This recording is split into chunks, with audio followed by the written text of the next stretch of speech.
Podcasting from the beautiful state of Maine, welcome to another episode of the Learning from Leaders podcast, the show that focuses on identifying and developing the skills and behaviors that will inspire, empower, and compel others to follow your lead.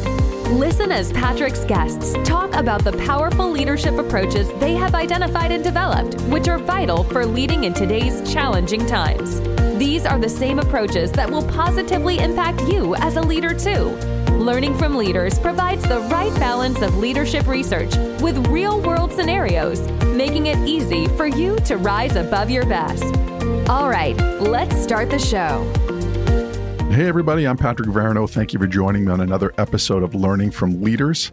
And on this episode, we're going to talk about Oscar Trimboli's recently published book, How to Listen. If you're in a space where you think that would be helpful for you, we're going to talk about things like our listening batteries, strategies on how to listen, and also questions that we can ask that make us better listeners. If that's of interest to you, let's jump into it. You won't be disappointed.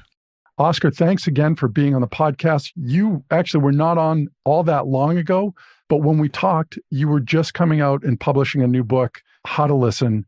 And I really wanted an opportunity to jump back on it as soon as we could, because I think this is such an important topic. Thanks, Patrick. I'm very curious what changed your mind about listening after reading and listening to the audiobook version. What I appreciated about this book was, again, the speed versus which we listen, speak, and think. And we didn't talk about that last time. And as I read that, I understood really the 125, 400, which I'll ask you to talk about. But it was the 125, 900 that stuck out to me too. And I thought, boy, I see myself doing that at times. It's almost as though my mind is going so fast, I can't catch up to it. And I think that is so important as we're listening. And I think listening from a standpoint of giving people the benefit of the doubt in what they say first, maybe isn't what they really want to say. Did you use it recently? Did you notice something change for the speaker as well? Because one of the dirty little secrets of listening is when you do it well, you actually change the way the speaker communicates, and it makes conversations much quicker and more meaningful. I'm just curious, now that you're conscious of it, did you apply it? What was the result? Yeah, I would agree with that. In my own experience has been, it just feels more relaxed. It doesn't feel as rushed, as though I need to get something out of this. It's just, if that makes sense. Yeah, it does. And one of the concepts I want to reinforce is everybody has a listening battery. And you go into a conversation fully charged and green, or it might be orange or yellow or red, or it might be close to black. And when people come up to me and go, "Oh, Oscar, this listening stuff is really hard. It's draining. It just takes too long." I just make an invitation. Would you be open to a different way of doing it? Because when I do it, it's light, it's easy, it's energizing, and consistently the conversations are shorter and more meaningful. Look at me quizzically, and I have to say to them, I am talking about listening, not therapy. Let's not confuse the two, because a lot of people watch movies and think that therapy is how you should listen at work. And you can see this big light bulb go on. Or what I like to see is their listening battery goes from red to yellow, or from yellow to green. And there's a bit of a recharge there for them as well. Yeah. Now, before we go too much into it, could you explain to listeners that may not understand what I even just said, right, about the 125, 400, and 900? Yeah, the three numbers, 125, 400, and 900. If you know these three numbers, everything becomes light and easy, as you mentioned, Patrick, when it comes to listening. But the point is, it's not for you, it's for the speaker. If you know these numbers, you completely change the dialogue, and that'll be true in individual conversations or group conversations. Now, we're referring to 125 words per minute, average speaking speed, 400 words per minute, average listening speed. That's why you may be listening to this podcast at 1.5 or even 2 times speed and still have complete comprehension, because you can listen at 400 words per minute. There is a downside to that. It's easy to get distracted. It's easy to fill in the gaps. It's easy to jump ahead. It's easy to anticipate because your mind is going much quicker than the speaker's speaking speed. That's the interaction between you as a listener at 400 words per minute and them as a speaker at 125 words a minute. Listening is a simultaneous equation. You're speaking and listening roughly regularly and interchanging positions during the conversation. The most important number is 900. And everybody who reads the book goes, Oscar, that 900 is the killer number. Now, 900 words per minute in a Western English-speaking workplace is the average thinking speed of a speaker. That's the average. If you work in a workplace that requires creativity, collaboration, maybe there's conflict, maybe it's a heavily competitive environment, maybe it's resource constrained, you will be thinking right up to 1,600 words per minute.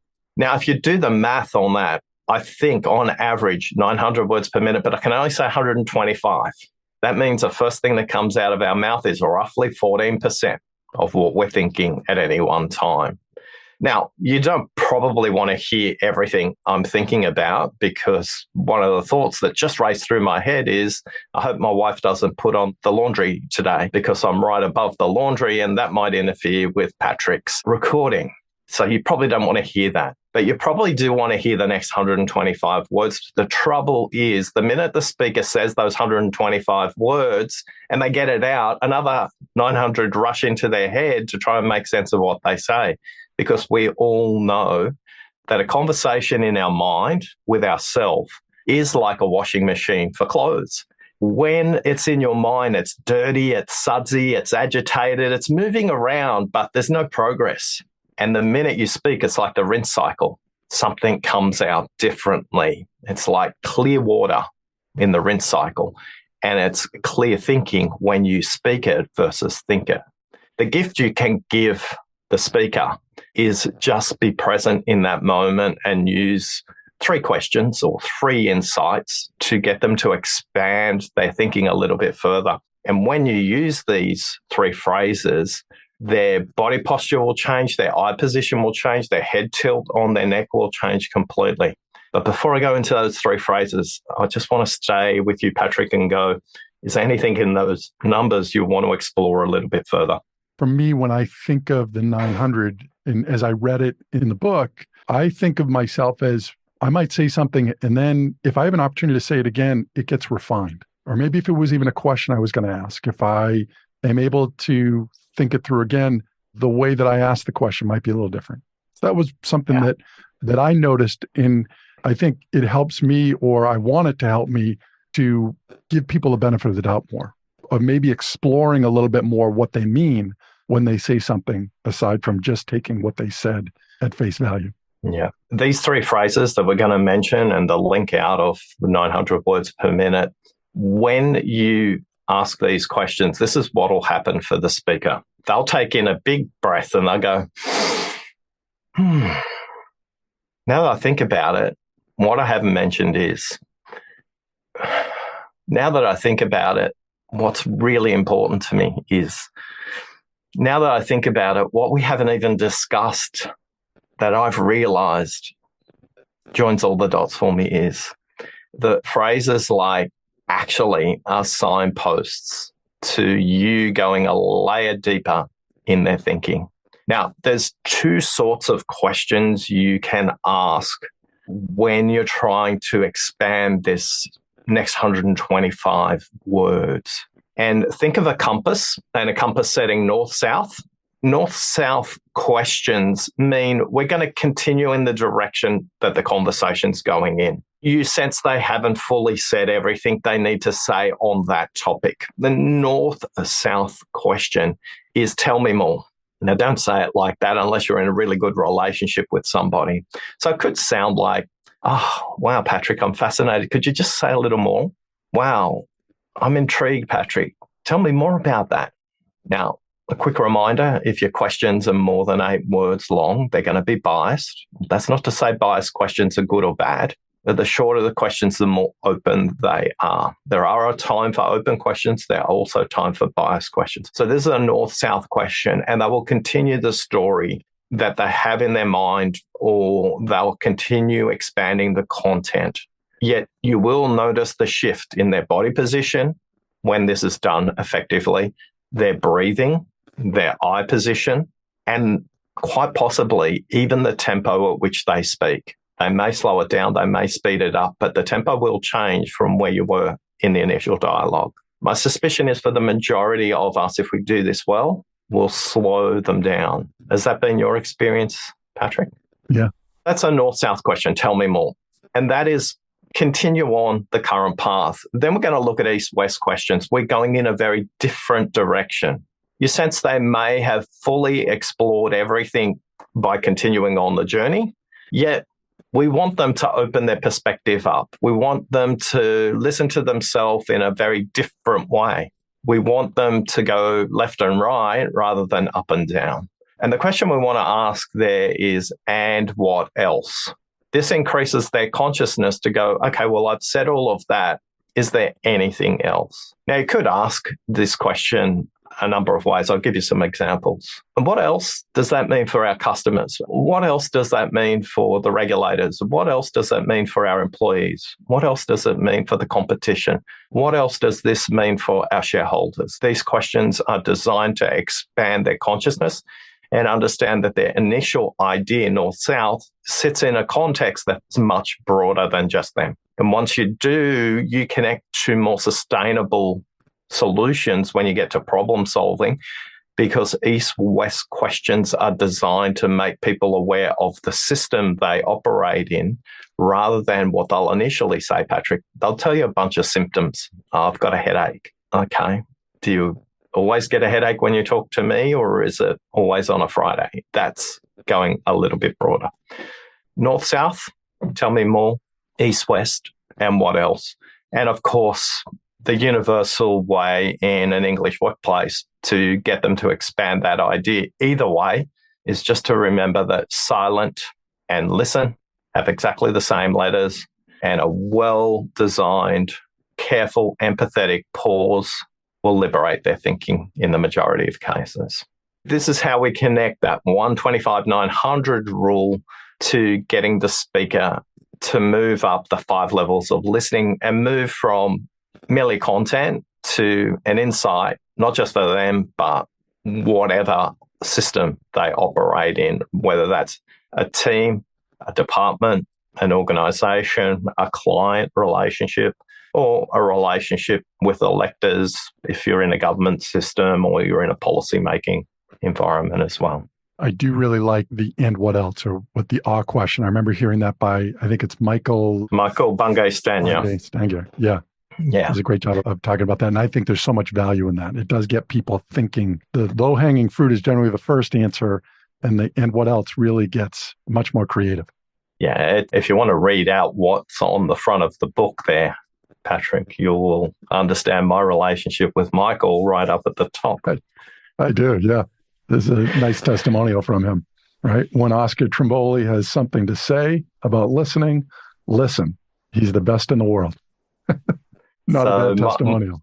Yeah, Michael now lives in Toronto, originally from Australia, but I never actually met him during his time in Australia. And someone that his book, The Coaching Habit and the Advice Monster, is a book I give out in my programs at month 1 and month 4 for my clients.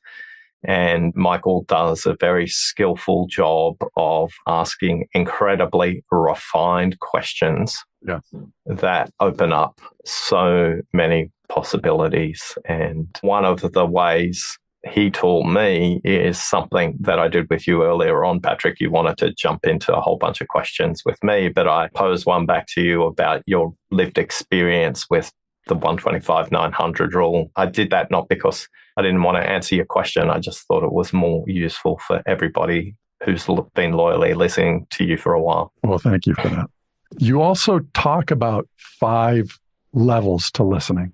In the back of the book, or toward the end, it says it's very difficult to jump ahead, really, that these become layered. And it starts off with listening with yourself, then content, then context, then what's unsaid, and then what's the meaning.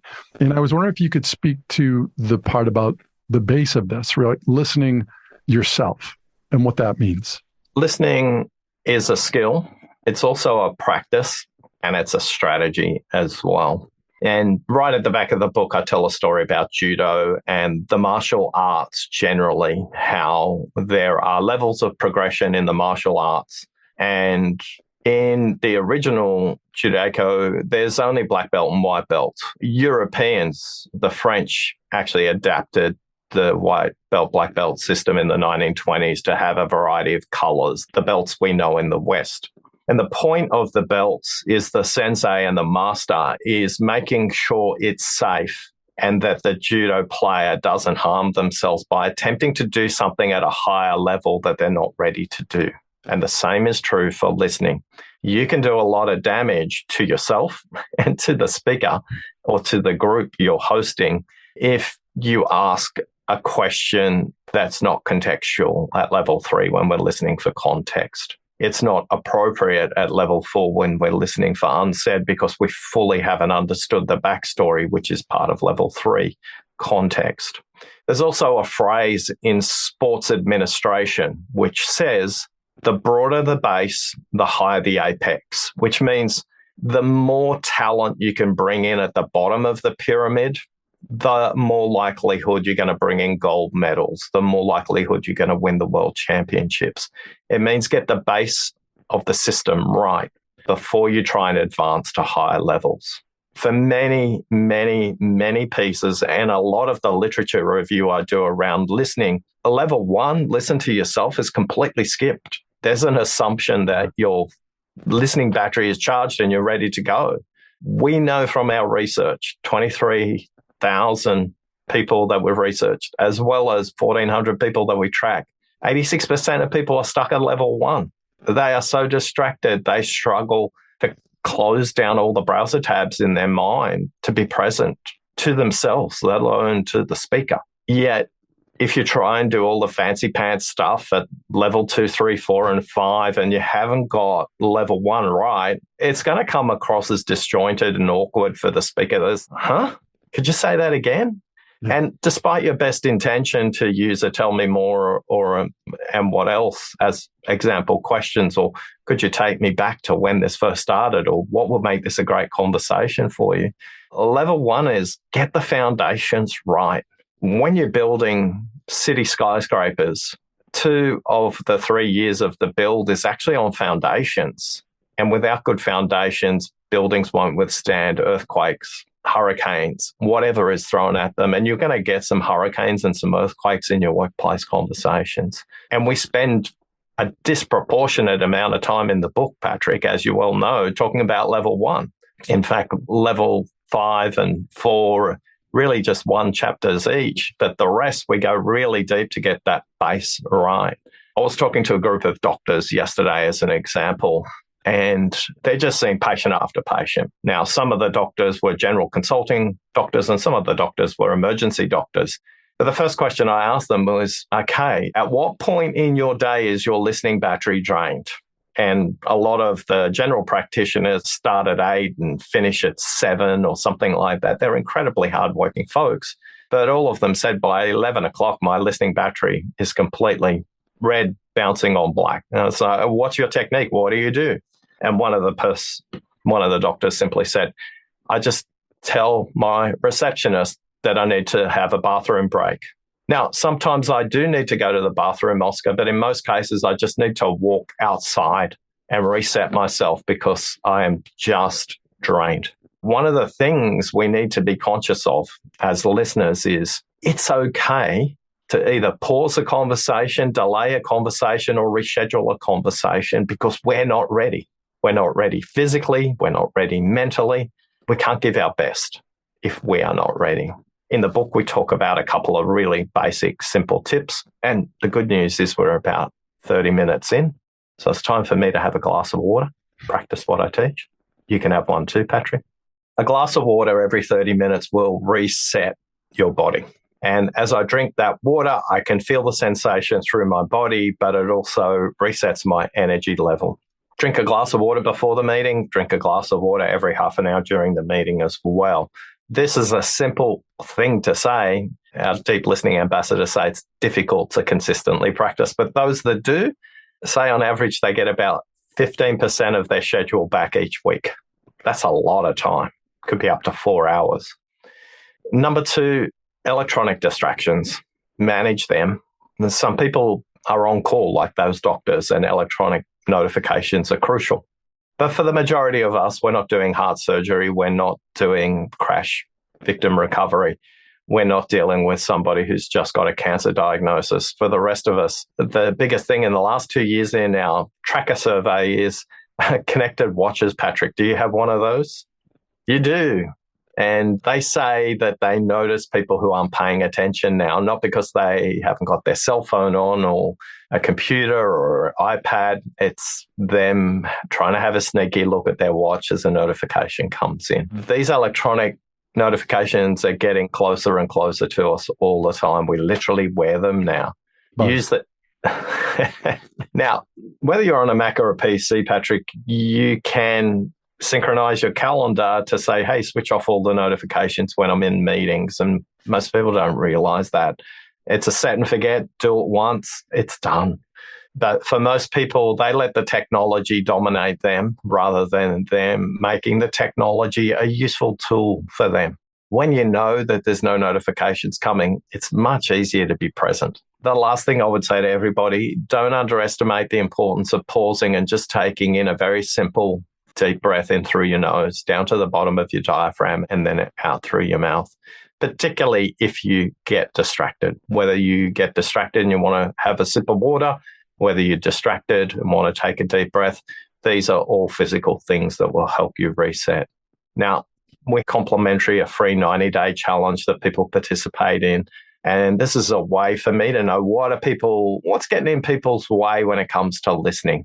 And the very first question I ask them as they enroll in the 90-day challenge, they get an email reminder once a week of the various 5 levels of listening tips. It might be a podcast, it might be a video, it might be reinforcement of a principle.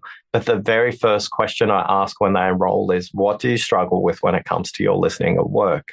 Again, disproportionately, 9 out of 10 replies say, I struggle with distraction, I struggle with focus, I struggle being present. These are all real struggles.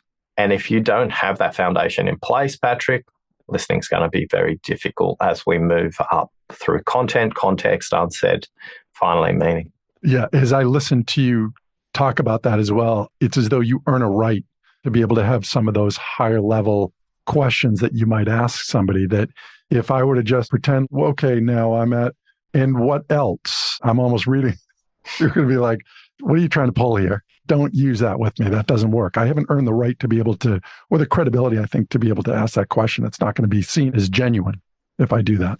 When I talked about that tracking research, one of the things we ask the people in the research is to think about themselves as a speaker, and we ask them a few questions about what does the speaker do when they're not listening. And again, the overwhelming majority of people said they notice distraction, they notice when they're not present, they notice when they're not making eye contact, they notice when they're asking questions that they've already answered, they notice questions that are irrelevant, they notice questions that are all about the listener and not about the speaker. All I would say is it's okay. Have some compassion for yourself. We know multiple academic studies and our own said, we asked people on a scale of 1 to 5, where 1 was well below average and 5 was well above average. We asked people the question, compared to others in your workplace, how well do you listen?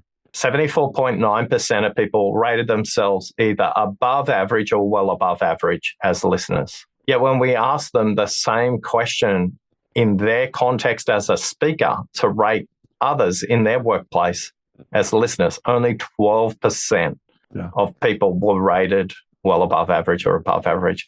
In our heads, we think we're 6 times better than what we actually are. And my suspicion is I think the same is true for driving a car. I think the same is true for the way we tell jokes. There's a basic self-awareness. Now, with maths, there's plus, divide, minus, and the 4 operators. And when it comes to English language, there's a structure there too. There's verbs, there's adjectives, there's nouns. And when it comes to chemistry, there's the periodic table of elements that has a structure. One thing I learned about the periodic table of elements that I didn't know, Patrick, it's the same in every language. No matter what language you speak, the periodic table of elements is identical around the world. Yet when it comes to listening, we have no clue. We have no structure. We have no teaching. We didn't go to a class. We didn't do anything like that. And we know only 2% of people in the workplace have ever listened. And this is why I say I don't ever judge anybody who listens poorly. I just look at somebody who needs help, somebody who needs structure, like the white belts do in a dojo. And for me, I just want to create an environment that people get comfortable doing push-ups, and then they get comfortable doing push-ups on their knuckles, and then they get comfortable doing push-ups with one leg, and eventually they'll be able to move up to the next level in their listening. But be aware, we've got to do the basics first. It's interesting when I hear you talk about those statistics, the same in management as well. I've come across ones where managers have been surveyed in terms of their level of competence they believe they are in terms of managers. And I think it's 90% put themselves in the top 10 percentile. Once again, right, our level of overconfidence, which to me, I guess would make more sense why most people stay at the first level. If my belief is that I'm already really good at it, then I get stuck at that level, right? It's only through this awareness of saying, maybe I do need to look at this a little more. Yeah, and if we use that leadership management analogy, a lot of experts get promoted. Technically, they're brilliant in what they do, but they've actually changed professions when they move from being an engineer to being a people leader. And the question people need to become conscious of, you do realize you've changed professions. And most people will go, oh, I didn't realize that. Therefore, if we have changed professions, you're at the basic level in your new profession, and you have to humble yourself and do the basics first. That's clear vision, strategy, and goal setting for each of your team and link it together. Now, that's got nothing to do with the way you design a bridge or a production line. The same is true for listening, where I say to people, when you think about listening, what do you think? And a lot of them will say, I think about a scene in a movie where a psychiatrist is analyzing a patient. And it's like, no. You're changing orientation now. You're not doing therapy. You're doing commercial workplace listening. And done well, it's really profitable. And if you're in the public sector, done well, it means policy is connected from politician all the way through to the citizen in a way that sustains the community, in a way that makes sure that everybody comes along and is bought into the change that you're bringing about. It doesn't surprise me that you see the same statistics there, but the same is true again. We've just got to have compassion for that person and just help them do the basics really well. Those 3 tips, the basics: manage electronic notifications, drink water, take 3 deep breaths. We say that consistently through the 90-day challenge. And people always will email me back and say, hey, Oscar, that is really easy to do. But boy, it's hard to sustain. When you sustain it and it becomes a subconscious or automatic thing, you're already setting up the foundation to make the listening really light and easy for you. Yeah. This book is filled with so many different subtleties. They're just like small shifts, I think, that people can make, especially when they get past that yourself level. I was hoping we could just touch on one of those, again, because we could go on forever, but there was one that I thought about or came across. It was how we listen for similarities versus how we listen for differences. I found that to be really powerful. How so? Almost you answer the question you ask. If I'm listening for similarities, then that's what I tend to focus on, is the agreement part. But if I'm listening for differences as I see it, I might gloss over or miss the similarities, the things that are different or that are the same, because all I care about is I'm trying to find out differences. And I think about this in conflict. If I'm in conflict with somebody and somebody's trying to explain their point of view, I'm just listening for the differences, the things that will help me in my argument, as opposed to what do we share as similarities? What things can we agree on? Yeah. But that's the way I understood it. Yeah. And while you're listening, notice how I use that question for Patrick just to get him to expand his understanding of the topic there. I wanted to use it as a real-time example so you can hit rewind and notice what Oscar did for Patrick, because what he said the first time, similarities versus different, how he expanded on that, very different. We got to conflict as an example at the end of what you said. Now, the first point I want to make, Patrick, is this. Similarities and differences, neither is correct or incorrect. Yeah. Again, it's a consciousness to notice, what does the speaker need to explore more? What does the group need to explore more? What do I need to explore more? What does this conversation need to explore more? Because the conversation is the intersection of the speaker and the listener, or the speakers and the listeners. And the easiest way for us to do this is to set the compass setting for every conversation, which you and I had a little bit of a laugh at the beginning when we got together. And Patrick, you were going to say to me, what would make this a good interview? What would you like to get out of this? Yeah. When it comes to similarities and differences of themselves, they're actually quite useless false binaries without the question at the beginning that says, what will make this a good conversation? Because then we can calibrate whether similarities or differences or both are an effective way to listen to a dialogue. Typically, in a flow of a discussion, let's just use 1 hour as a map here. You will tend to listen for similarities at the beginning, particularly if you don't know the person, to try and form some sort of connection, either personally or in the content. And then effectively, in the bottom of the half hour, you will swing and you will start to explore differences. You will test your hypothesis. You will stress test the budget settings. You will stress test the resource settings.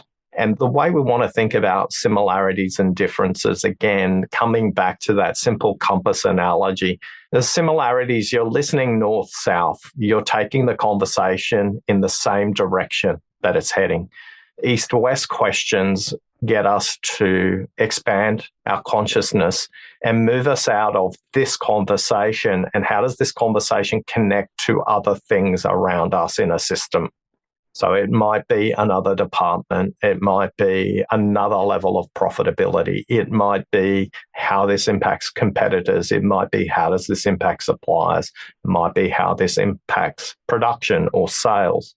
When we ask those east-west questions to explore difference, we want to do that when we're listening. We're creating sustainable change because we're listening not to the symptom, the surface level thing that we hear in north-south, when we're listening for similarity. When we go east-west, we can really test the solution as well as the problem. And the questions that we lay out in the book is simply to pose a question, what is the impact for? And then we go through other employees, customers, suppliers, regulators, the media, the voters, citizens, the next generation, overseas companies. What would this mean in 10 years from now? As we explore all of that, all of a sudden we're starting to listen for difference. And done well, when you listen for difference, the conversation will probably move 90 degrees. It may even move 180 degrees. But please remember, if you ask at the beginning of the conversation, what would make this a good conversation? The most powerful question you can ask is, at the beginning when we started, Patrick, we said this would be a good conversation. How are we tracking? And you say, so that's an example of listening for similarity. Check in every 15 minutes with that question. And what you will often find is when you check in with that question, or at least this is what the deep listening ambassadors tell us in the research, the speaker will say, hey, actually, Patrick, we've covered it off. But while we're here, could we just talk about this? I know it wasn't something we planned to. This is listening for difference. They may say, Patrick, I realize we're going to talk about that. While I've been talking about it, 3 other things have popped up in my mind that are all connected to this. And often if you just check with the question, hey, at the beginning of our conversation, we said this will make a good conversation. How are we going? By the way, that's a biased question, more than 8 words. And it's designed to be biased, by the way. The speaker immediately pauses and goes north, south, east, west. They do their own compass check for you. Now, what our deep listening ambassadors also say, in 28% of conversations in 1 hour meetings, the meetings finish at the 15-minute mark because the speaker's got everything they want and the listener's got everything they want. Now, who wouldn't like less meetings? Yeah. Now, all I see right now is 900 words floating around up here. In my head or in yours? No, whoever I'm listening to, as they're trying to figure out what comes out next. I'm obviously kidding when I say that, but Not a bad visual. As I said, the way this book has been laid out, and you recommend that people take this really a chapter a week as a way to develop into this. And I think as I read through that again and thought about it in those terms, I think each of the chapters really does a nice job at the end of prompting how you can exercise that chapter. I really do appreciate that. And that, at the end of the chapter, came about because we set up a listening system. We had advanced readers and peer reviewers. And just a quick hat to Dave, who made that suggestion. He read through the book in one sitting, and his feedback to me was, oh my God, Oscar, this is so deep and dense. This is so thorough. I could stay in a chapter. You know what would help me, Oscar? It would help me if you gave me a couple of things to practice during that week. So we shared that across the group of reviewers, and they all said, oh, I just thought it was me. I had the same experience. The point I want to make about the book is the book has been written by the Deep Listening Ambassador community. My name, of course, is on the cover, but the book changed because the whole process, whether it was the research or the advanced reader copy or the chapter reviews or the structure review, if you saw where I started and where that finished, completely different. And the strength of the book is in the community that supported it. Well, it was a great ad, because I appreciate that. I will tell you, being at the end of that, there's almost a to-do, something that I can refine it myself. Well done on that. Oscar, thank you so much for taking the time. I really appreciate this. If somebody wants to purchase this book or hear more about what you're doing, what's the best way to do that? If you go to your favorite retailer and type in how to listen, you'll find the book there. More importantly, buy a copy for someone to practice with. One of the things we also had feedback from the reviewers was, Oscar, listening's a contact sport. It's not solo. Why don't you recommend that they buy a copy for themselves and a buddy in the workplace? And I've got to say, again, not something I thought of, but the feedback I've got from readers already who've done that, they went, my relationship with my listening buddy has completely changed. Our effectiveness has gone up exponentially. And I also get feedback, by the way, Patrick, oh, Oscar, I just read the book cover to cover. I completely ignored your instruction. I got so much out of it. The book stands alone, whether you go week at a time or whether you read it, go through, or in your case, you love the audio book with the extra Easter eggs that we give you in the audio book as well. Yeah. And I have both read the book and I listened to the audio. And I will tell you, I appreciated the audio in terms of the additional context that was there. So for what that's worth. But again, thanks for your time. I really appreciate this. Wishing you all the best. Thanks for listening. Take care. If you found my podcast episodes or my perspectives to be beneficial in your own leadership development or to the development of your team, I'd love the opportunity to have a discussion with you about how the approaches that I outline in my book, The Leadership Bridge, how to engage your employees and drive organizational excellence, can help you and your organization to attract, develop, and retain the best talent. If that's of interest to you, I would encourage you to reach out to me at patrick@emeryleadershipgroup.com. And that's EMERY leadershipgroup.com. I hope we have an opportunity to talk and explore how I can help you and your organization rise above your best. Thanks so much for listening to this episode of the Learning from Leaders podcast. If you've enjoyed the show, please feel free to rate, review, and subscribe on your preferred podcast listening platform. We really appreciate that effort. Until next time, keep rising above your best as a leader.